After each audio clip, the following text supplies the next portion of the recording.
The vote was never close. From the highest spires of the Galactic Council chamber, representatives watched as the final tally resolved itself in cold blue light. Earth expelled. No cheers followed. No outrage. Just polite finality. Humanity had been controversial from the moment it entered galactic society. Too adaptive. Too stubborn. Too unpredictable. Humans questioned rulings, challenged precedents, and, most unforgivable of all, refused to accept their assigned place in the hierarchy. They were useful, yes, good traders, capable soldiers when hired, convenient mediators when needed, but never compliant. The official reason for expulsion was read aloud in measured tones. Persistent refusal to conform to established galactic norms. Unilateral military actions. Ethical interference in sovereign affairs. The unspoken reason was simpler. Humanity would not be controlled. When the human delegation received the verdict, they did not protest. They did not threaten. Ambassador Lena Hart stood, adjusted a jacket, and nodded once. Understood, she said. The council speaker frowned. You may address the chamber before departure. Hart looked around the vast hall, at species millions of years older than humanity, at empires built on fear, at alliances held together by inertia. Earth accepts your decision, she said calmly. A murmur rippled through the chamber. You should understand something, however, Hart continued. This vote does not remove us from the galaxy. She paused. It removes the galaxy from us. With that, the human delegation left. No dramatics. No final warnings. That should have been the warning. Within days, human embassies across known space shut their doors. Trade agreements were suspended, not severed, simply ended. Joint research stations went dark. Shared defense networks lost human integration nodes. The galaxy barely noticed at first, until the systems that relied on human logistics began to feel it. Humanity had never dominated markets, but they connected them. Their shipping algorithms optimized routes no one else bothered to refine. Their engineers maintained infrastructure others had grown complacent about. Without humans, things didn't collapse. They frayed. Meanwhile, Earth moved. The solar cords were dissolved. Human fleets withdrew from shared command structures and regrouped at the edges of mapped space. Long-dormant exploration programs were reactivated. Generational colony ships, once deemed politically inconvenient, were quietly launched. Humanity did not rage against its exile. It planned around it. At the edge of known space, human vessels pushed beyond council charts, mapping unstable regions others had avoided.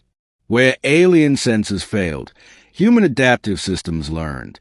Where hostile environments repelled colonization, humans engineered around them. New systems appeared on no galactic maps. Human systems. A year after Earth's expulsion, the first crisis struck. A fringe species, non-aligned, minor, forgettable, was invaded by the Threxian Combine, a regional power confident no one would intervene. They were correct. The council debated. Resolution stalled. Aid was discussed, delayed, diluted. Then an authorized fleet arrived. Human. No council flags. No request for permission. The Threxians protested furiously. Earth's response was brief. We are no longer bound by your votes. The human fleet dismantled the invasion with surgical efficiency. Not annihilation, neutralization. Threxian command ships disabled. Ground forces isolated. Supply lines erased. When the dust settled, humans did not stay. They left behind medical teams, infrastructure modules, and one message. You are not council territory. You are not ours. You are free. Word spread fast. Species that had learned to survive quietly began sending signals, not to the council, but into the dark beyond its borders. To Earth. Humanity did not answer all of them. But when they did, the galaxy noticed.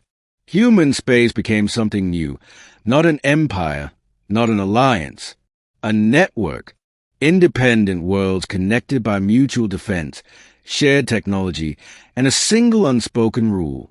No one is abandoned for convenience. The Council grew uneasy. "You are destabilizing galactic order," the speaker accused during a rare open transmission to Earth. Ambassador Hart appeared again, older now, sharper. "No," she replied. "We're exposing how fragile it always was." The tension finally broke when the Krell Ascendancy attempted to seize a resource-rich system near human-controlled space, assuming Earth would avoid escalation without Council backing.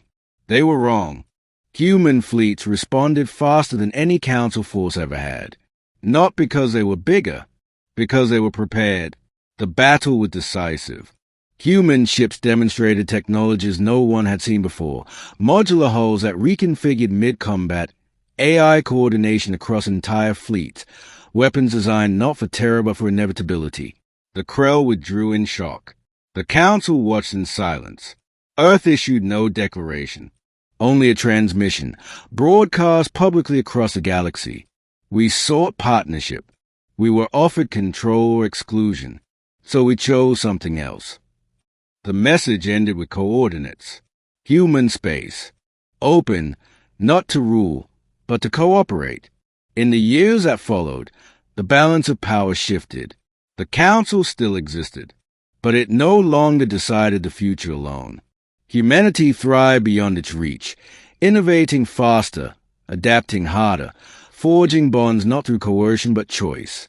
Looking back, historians would note that the galaxy made a mistake the day it expelled Earth, not because humanity became its enemy, but because it became something far more unsettling.